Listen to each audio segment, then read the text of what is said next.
কোটা বাতিলের দাবিতে আবারও উত্তাল শাহবাগ। এই মুহূর্তে শাহবাগ চত্বর থেকে যুগান্তর লাইভে সবাইকে যুক্ত করেছে আমি মিনহাজুল ইসলাম। দর্শক দেখতেই পাচ্ছেন আজ বিকেল 3:30 থেকে শাহবাগ চত্বর উত্তাল হয়ে উঠেছে স্লোগানে।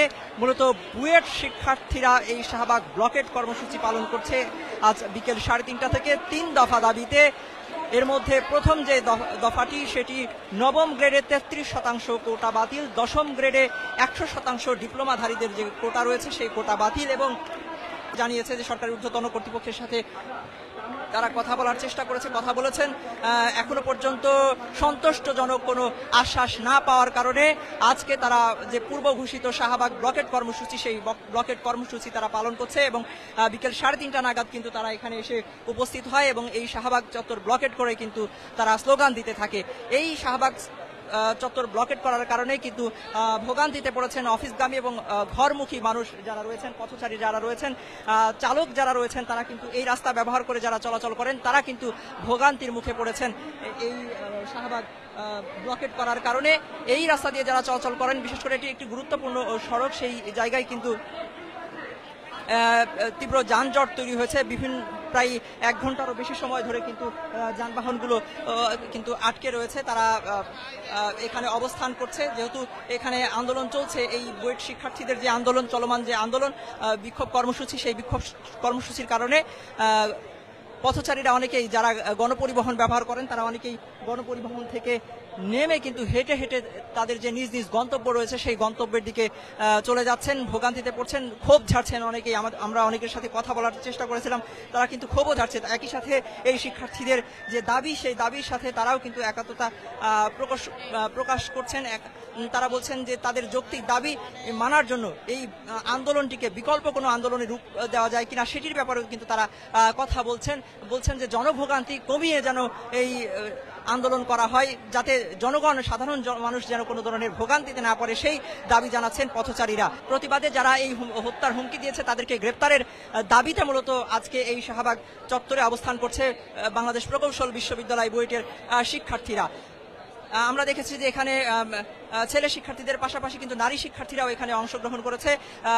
তীব্র রোদ কিন্তু এবং গরমের মধ্যে এই শাহবাগ যে রাস্তা, সেই রাস্তায় বসে পড়েছে শিক্ষার্থীরা। এখান থেকে দাঁড়িয়ে কিন্তু তারা বিভিন্ন ধরনের স্লোগান দিচ্ছেন কোটা বাতিলের দাবিতে। সেই পুরনো যে স্লোগান, অর্থাৎ 24-এর গণ অভ্যুত্থানের যে স্লোগানগুলো ব্যবহার করা হয়েছিল, সেই ধরনের স্লোগান, কোটা প্রথার দাবি বাতিলের যে এর আগের যে স্লোগানগুলো দিয়েছিল শিক্ষার্থীরা, সেই একই স্লোগান কিন্তু আবারও আমরা পুনরাবৃত্তি দেখতে পাচ্ছি। আজকের যে আন্দোলন, সেই আন্দোলনে শিক্ষার্থীরা যেটি বলছেন যে তাদের যে দাবি সেটি যৌক্তিক দাবি, সেই দাবির বাস্তবায়ন চেয়ে তারা কিন্তু এখানে। জি জি, আমরা হচ্ছে আমাদের 2 দফা যে দাবি দেওয়া হয়েছে, হ্যাঁ, আমাদের 2 দফা যে দাবি দেওয়া হয়েছে সেটা হচ্ছে সচিবালয় এখন আলোচনা করতেছে আমাদের প্রতিনিধিরা। এই 2 দফা পূরণ না হওয়া অবধি আমরা এখানে অবস্থান করব।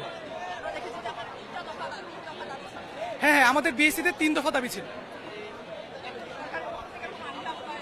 সরকারের পক্ষ থেকে আমাদেরকে শিক্ষা উপদেষ্টা বলেছে যে আমরা অবিলম্বে একটা সংস্থার কমিশন গঠন করব, কিন্তু তার জন্য 7 দিন সময় লাগবে। কিন্তু আমরা চাচ্ছি যে আমরা আমাদের এই দাবিটা পুরোপুরি আদায় না করা পর্যন্ত রাজপথ ছাড়বো না। আমরা 24 ঘন্টার মধ্যে আমরা চাই যে আমাদের দাবিগুলো যাতে পূরণ হয়। জি, আজকে হচ্ছে যে আমাদের সকল ইউনিভার্সিটি, ঢাকাস্থ যতগুলো ইউনিভার্সিটি আছে, ইঞ্জিনিয়ারিং ইউনিভার্সিটি, সবাই হচ্ছে আমাদের সাথে সংহতি প্রকাশ পূর্বক সরকারের উপরে প্রেশার দেওয়ার জন্য হচ্ছে যে আমরা এখানে আসছি আজকে। গতকালকে আমরা রাত 4টা পর্যন্ত প্রায় আমরা হচ্ছে এই যমুনার সামনে অবস্থান করতেছিলাম, কিন্তু সরকারের পক্ষ থেকে কোনো দায়িত্বশীল কেউ আসে নাই আমাদের কাছে, আলোচনা করার মতো তেমন কোনো কিছুই হয় নাই। এর জন্য আমরা আশাহত হয়ে আজকে আবার এখানে এসেছি।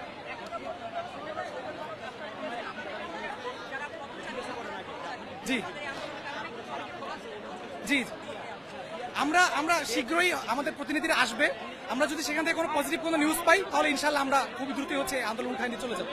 কারণ আমাদের তো অবশ্যই আমরা ভোগান্তির জন্য আমরা আন্দোলন করি না, আমাদের আন্দোলন গত 5 মাস ধরে চলতেছে। আমাদের যখন সরকার কোনো ধরনের কথা কর্ণপাত করতেছে না, তখন হচ্ছে যে আমরা বাধ্য হয়ে হার্ডলাইনে আসছি।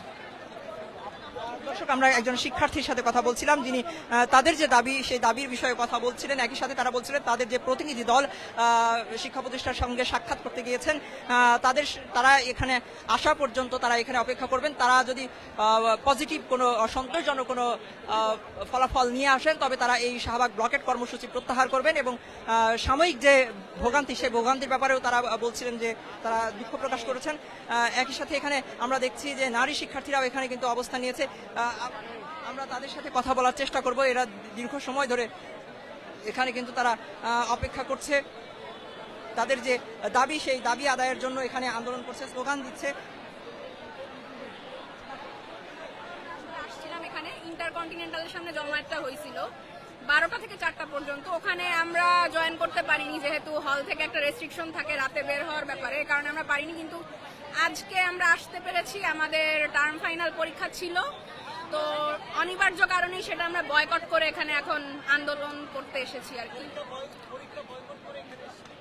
জি, দুটো একসাথে কন্টিনিউ করা সম্ভব না। মুভমেন্টটায় মোমেন্টাম আসতো না যদি আমরা পড়াশোনা করতাম। টার্ম ফাইনাল আমাদের টার্মের সবচেয়ে ইম্পর্টেন্ট পরীক্ষা, এর ওয়েটেজ অনেক বেশি। এখানে অ্যাটেন্ড করে আমরা একই সাথে আন্দোলনটা চালাতে পারতাম না, তো আমাদের আসলে আর কোনো উপায় ছিল না, আমরা এটা করতে বাধ্য হয়েছি। দাবি মানা না হলে আমরা তো রাজপথ না ছাড়া আমাদের তো কোনো অপশন নাই। আমরা এভাবেই চাপ দিতে পারি, এছাড়া আর কি করব।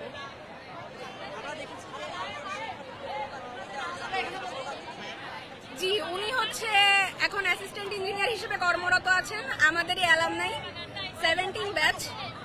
তো ওনাকে ডিপ্লোমা টেকনিশিয়ানরা থ্রেট করেছে, মারার হুমকি দিয়েছে আর কি।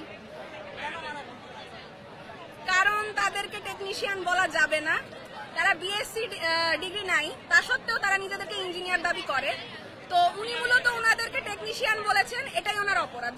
এই অপরাধে ওনাকে 40 মিনিট হেনস্থা করা হয়, অকথ্য ভাষায় গালিগালাজ করা হয় এবং হত্যার হুমকি দেওয়া হয়।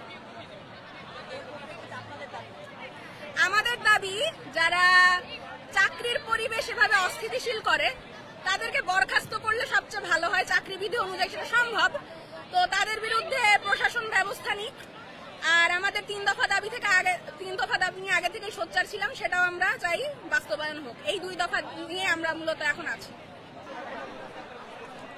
এদের সাথে আপনাদের কনফ্লিক্টটা মূলত আন্দোলনের বিষয়টা তো এটা দেখেন, আমি যদি একাডেমিক দিক থেকে বলি, ঠিক আছে, ডিপ্লোমারা হচ্ছে যে এসএসসি পরীক্ষা দিয়ে